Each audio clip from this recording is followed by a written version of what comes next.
Assalamualaikum warahmatullahi wabarakatuh.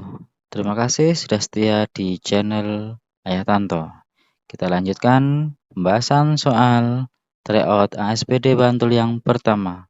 Di video kali ini kita lanjutkan ke video yang ketiga. Pembahasan soal nomor 21 sampai dengan nomor 30.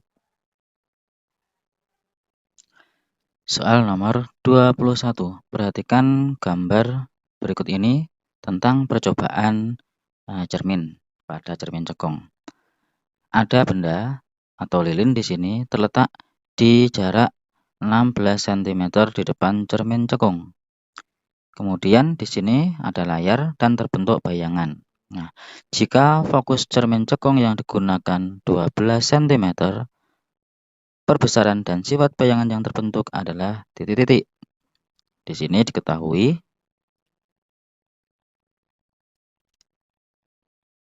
16 cm itu adalah jarak benda. Kemudian 12 cm ini adalah jarak fokus. Ditanya perbesarannya berapa dan sifat bayangannya. Kita jawab. Yang pertama kita tuliskan rumus seper jarak bayangan sama dengan seper jarak fokus dikurangi seper jarak benda. Sama dengan kita tuliskan seper F, F-nya 12, jadi seper 12 dikurangi seper S, S-nya 16, seper 16. Sama dengan pengurangan pecahan, kita samakan penyebutnya menjadi 12 dengan 16 itu 48. Yang seper 12 menjadi 4/48. Yang seper 16 sama dengan 3/48. Hasilnya sama dengan seper 48. Ini seper S aksen, sehingga S aksennya dibalik 48/1, jadi 48 cm. Nah, di sini diperoleh ada S dan S aksen, maka kita bisa menentukan jarak perbesarannya ya. Jadi M itu sama dengan jarak bayangan dibagi jarak benda. Jadi sama dengan S aksennya di sini 48 dibagi S-nya 16. Jadi ini sama dengan berapa? Sama dengan 3. Jadi perbesarannya 3, maka jawabannya yang B. Nah, untuk menentukan nyata terbalik diperbesar itu bagaimana?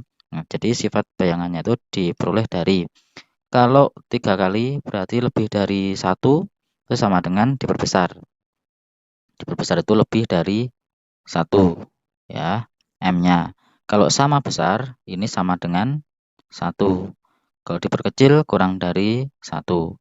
Itu yang menentukan diperbesar atau diperkecil atau sama besar. Kemudian karena nilai S aksennya itu positif, ini kan positif ya. Karena positif maka sifatnya nyata. Kalau negatif, hasil pengurangannya itu negatif, maka nanti sifatnya maya. Jadi karena ini positif maka nyata. Nyata pasti terbalik. Nah, kalau maya selalu tegak. Itu ya. Oke, itu nomor 21. Selanjutnya nomor 22. Perhatikan, di sini diketahui miopi atau rabun jauh. Nah, diketahui Hamzah bisa melihat benda paling jauh pada jarak 200 cm. Jadi diketahui di sini adalah punctum remotum. Jadi dapat melihat benda paling jauh dengan jelas, itu punctum remotum. Nah, yang ditanyakan di sini adalah Hamzah harus memakai kacamata berlensa berapa. Jadi kekuatan lensa kacamatanya berapa. Maka kita tuliskan rumusnya untuk miopi, rumusnya adalah P sama dengan negatif 100 per punctum remotum. Oke, jadi hasilnya sama dengan negatif 100 dibagi 200. Itu kalau rabun jauh. Jadi hasilnya sama dengan negatif setengah dioptri. Maka jawabannya adalah D. Next, nomor 23. Perhatikan, saya langsung bahas dari sini saja ya. Perhatikan, ada benda K dan L masing-masing bermuatan listrik Q. Ini juga Q. Menghasilkan F sama dengan 2 Newton. Gaya kolomnya 2 Newton. Di sini diketahui jaraknya adalah 1 cm. R-nya 1 cm. Oke. Jadi di sini itu gaya kolom kita ketahui ya, rumusnya itu adalah, saya tuliskan di atas di sini, gaya kolom sama dengan K dikali Q1 dikali Q2 dibagi R dikuadratkan. Ini rumus gaya kolom. Nah, di sini gaya kolomnya K tetapan dikali Q1-nya adalah Q, Q2-nya juga Q miliknya L, dibagi R-nya 1 cm, 1 kuadrat. Jadi di sini K-nya kita tuliskan, berarti di sini gaya kolomnya itu sama dengan K Q gitu ya. Ini hasilnya 2 Newton. Sekarang di sini terdapat beberapa pernyataan terkait interaksi benda K dan L. Mana yang pernyataan yang tepat? Kita cek satu-satu. Yang nomor 1. Jika muatan benda K dan L dibuat menjadi 2 kolom, artinya gaya kolom yang di sini sama dengan F sama dengan K, Q1-nya 2Q, Q2-nya 2Q, jadi 2Q kali 2Q dibagi jarak antara kedua muatan tetap, jadi 1 tetap ya. Tuh. Maka sama dengan ini 2 kali 2 4, 4 kali K kali Q kali Q. Nah, padahal di sini K kali Q kali Q itu nilainya 2. Berarti di sini 4 dikali ini nilainya 2 Newton. Maka hasilnya di sini adalah 8 Newton. Nah, di sini diketahui gaya tarik-menarik antara benda K dan L 4 Newton. Maka pernyataan ini adalah salah. Lanjut nomor 2. Jika muatan benda K dan L dibuat tetap, jadi di sini F sama dengan K dikali Q-nya tetap Q1Q, Q2Q. Kemudian jarak antara kedua muatan diubah menjadi setengah kali semula. Yang bawah menjadi setengah kali semula. Setengah dikuadratkan. Rumusnya dikuadratkan. Maka hasilnya sama dengan ini yang atas K, Q dibagi setengah kuadrat itu 1/4. Dibagi 1/4 sama dengan 4. Jadi 4 kali Q, K kali Q kali Q. K kali Q kali Q di sini nilainya 2. Jadi di sini sama dengan yang nomor 1. 8 Newton. Di sini 1 Newton salah. Nah, karena opsi 1 dan 2 ini salah, maka pasti jawabannya 3 dan 4. Coba kita cek nomor 3 ya. Yang 3 saya taruh di bawah di sini. Jika muatan benda K dan L dibuat menjadi 3Q, berarti gayanya sama dengan K dikali 3Q dikali 3Q. Dibagi jarak antara kedua muatan menjadi 3 cm. 3 kuadrat. Sama dengan ini 3 kali 3 9, 3 kuadrat juga 9, kita bisa coret semuanya. Di sini tinggal K kali Q kali Q. Di situ nilainya 2 Newton. Benar ya? Jadi K kali Q kali Q di sini nilainya sama dengan 2. Nomor 3 betul. Kita lihat lagi nomor 4. F sama dengan K dikali ini diubah menjadi 2Q kali 2Q. Jarak antara kedua muatan 4 cm, 4 kuadrat. Sama dengan yang atas 2 kali 2 4, yang bawah 4 ke kuadrat 16. Atau dicoret. Ini 4 dengan di sini 4, jadi yang bawah tinggal 4. Jadi 1/4. 1/4 K kali Q kali Q. Sama dengan ini 1/4. Nggak kelihatan ya. Saya lanjutkan di sini saja. 1/4 dikali 2, karena ini nilainya 2 Newton. Hasilnya 0,5 Newton. Betul ya? Jadi nomor 4 juga benar. Oke, jadi jawabannya D. Soal nomor 24. Perhatikan di sini materi tentang zat aditif alami. pada pembuatan kue klepon dengan bahan-bahannya adalah ini semuanya. Dari bahan-bahan di sini, manakah yang merupakan zat aditif alami? Apakah gula merah? Di sini ada gula merah. Gula merah alami ya, betul. Daun pandan, di sini ada 3 helai daun pandan. Daun pandan juga alami. Ini pemanis, yang A tadi pemanis, yang B ini adalah pemberi aroma. Kemudian yang C, perisa pandan. Kalau perisa berarti menambah rasa. Perisa biasanya adalah buatan ya, karena dibuat mirip yang aslinya yaitu rasa pandan tapi sintetik. Jadi yang ini salah.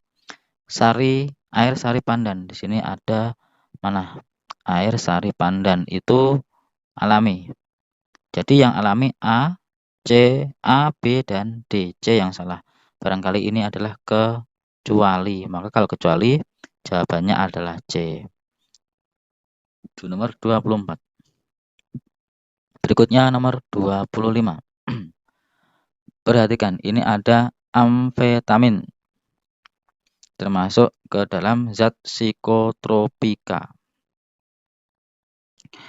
Perhatikan ini efeknya dari mengkonsumsi amfetamin. 1, 2, 3, 4, 5, 6, 7. Nah, kemudian misalnya contoh amfetamin itu ada ekstasi. Sudah kenal kalian ya, ekstasi, metamfetamin gitu. Nah, ini akibatnya atau efeknya macam-macam. Ada efek psikologi, ada fisiologi, ada fisik, ada tingkah laku. Nah, karena yang ditanyakan adalah efek psikologi, berarti ini berkaitan dengan kejiwaan. Jadi jawabannya yang A, gelisah, merasa tidak tenang begitu. Kalau yang B, badan terlihat kurus, mata merah, berarti ini kan kelihatan ya dari luar, maka ini adalah efek fisiknya. Kalau merasa pusing dan hilangnya nafsu makan, berarti ini berkaitan dengan fungsi organ dalam. Merasa pusing berarti otaknya begitu, hilangnya nafsu makan berkaitan dengan organ pencernakannya. Maka ini adalah fisiologi.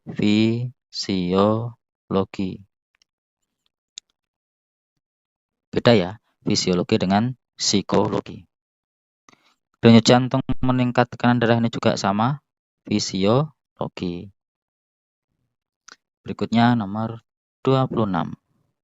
Ada ciri-ciri makhluk hidup. Ini ada pohon bambu tumbuh di sini berkembang biak ya. Nah, di ini ciri makhluk hidup yang sesuai dengan hasil pengamatan adalah bahwa bambu berkembang biak secara vegetatif yaitu dengan tunas. Jadi ini bambunya berkembang biak. Oke, lanjut next. Nomor 27. Perhatikan ini ada gambar sel tumbuhan. 1, 2, 3, 4 ini adalah organel-organelnya yang menyusun sel tumbuhan ini. Nah, perhatikan di mana organel sel ini bermacam-macam. Ada ribosom, mitokondria, nukleus, vakuola, dan lain-lain. Masing-masing organel memiliki fungsi yang berbeda-beda. Nah, ada organel yang berfungsi sebagai pusat energi, di mana glukosa yang masuk ke tubuh akan diolah menjadi molekul energi yang dikenal dengan nama adenosin trifosfat atau ATP. ATP inilah yang akan menjadi bahan bakar sel agar bisa menjalankan semua fungsinya. Nah, nama organel yang dimaksud di sini adalah bernama mitokondria. Ada di nomor 2. Ini ada di sini, itu ya, itu mitokondria. Kalau nomor 1 ini adalah inti sel. Inti sel mengatur segala kegiatan sel. Bukan ribosom, salah ya. Kalau nomor 3 ini ada vakuola. Jadi ini salah. Nomor 4 di sini ada klorofil ya. Jadi tidak salah. Next nomor 28. Klasifikasi makhluk hidup. Ada 4 hewan di sini, ada udang, ada ikan, kemudian ada lele, kemudian ada belalang. Kemudian dari keempat ini ada beberapa pernyataan 1 sampai 4, di mana yang tepat antara pernyataan itu kita lihat di sini berkaitan dengan hubungan kekerabatan, sehingga dapat dikelompokkan. Kita lihat yang nomor 1. Hewan 1, udang, dan 3, lele, memiliki kekerabatan paling dekat karena hidup di air. Yang nomor 2, 1 dan 4, memiliki kekerabatan paling dekat karena tubuhnya beruas. Jadi yang nomor 2 ini tepat karena udang dengan belalang ini termasuk dalam arthropoda, yaitu hewan yang tubuhnya beruas-ruas. Oke, kemudian yang nomor 3, 2 dan 3, 2 ikan, 3 lele, memiliki kekerabatan paling dekat karena termasuk kelompok Pisces. Jadi ini termasuk ikan, betul ya. Jadi nomor 2 dan 3 yang betul. Yang nomor 4, 3 dan 4 memiliki kekerabatan paling dekat karena memiliki sungut. Enggak ya. Oke, walaupun ada sungutnya tapi tidak bisa dikelompokkan. Jadi yang lebih dekat gitu ya. Next, nomor 29. Suramnya mutu air Indonesia. Di sini ada data bahwa mana ini? Ada 52 sungai di Indonesia berstatus cemar berat. Nah, kemudian ada 20 sungai cemar sedang. Kemudian ada 7 sungai cemar ringan hingga cemar berat. Sisanya ada 21 sungai di Indonesia yang berstatus memenuhi baku mutu hingga tercemar ringan. Jadi sebagian besar di sini sungainya tercemar. Nah, sembrononya manusia dalam mengelola lahan di hulu akan berdampak ekosistem bagian tengah dan hilir sungai rusak. Perambahan hutan serabutan dalam menanam dan menebar pupuk tak serasi dengan peruntukannya akan mencederai mutu air sungai. Demikian juga dengan limbah domestik atau limbah rumah tangga dari pemukiman turut memberikan andil dalam penurunan kualitas air. Upaya yang bisa dilakukan untuk mencegah semakin suramnya mutu air di Indonesia adalah titik-titik. Jadi perhatikan di sini manakah yang lebih tepat, yaitu yang C ya, melakukan pengolahan limbah sebelum dibuang ke aliran sungai. Begitu ya. Next, nomor 30. Ada jaring-jaring makanan ini. Ya, kumpulan dari rantai makanan. Di sini apabila petani melakukan pemberantasan pada tikus, lihat di sini ada tikus, maka prediksi yang akan terjadi pada jaring makanan tersebut adalah titik-titik. Lihat, tikusnya diberantas, maka populasinya berkurang. Oke, tikus tadi makan apa? Makan padi. Padi dimakan tikus. Tikusnya berkurang, maka padinya bertambah. Nah, karena padinya bertambah, yang makan padi berkurang. Maka yang menjadi kompetisi yaitu siapa? Belalang dan burung kecil. Ini menjadi bertambah, gitu ya, bertambah. Kemudian yang satu rantai dengan tikus, padi dimakan tikus, kemudian dimakan burung elang. Karena burung elang makan tikus dan tikus berkurang, maka otomatis sudah jelas yang ini juga berkurang. Maka yang tepat yang mana? Yang A dilihat. Menurunnya populasi burung hantu. Burung hantu menurun. Benar ya? Benar. Kemudian menurunnya populasi burung kecil. Burung kecil masih bisa bertambah. Gitu. Karena apa? Karena masih bisa makan, yaitu jumlah yang dimakan bertambah. Maka populasinya bertambah. Yang C meningkatnya populasi burung kecil. Bisa benar. Ya, yang D meningkatnya populasi kelinci. Kelinci tidak berhubungan di sini ya, rantainya tidak berhubungan dengan tikus. Oke. Namun yang jelas paling tepat adalah yang A, menurunnya populasi burung hantu, karena di sini dilihat rantainya itu cuma satu. Sudah jelas karena yang dimakan cuma tikus, maka burung hantu pasti berkurang.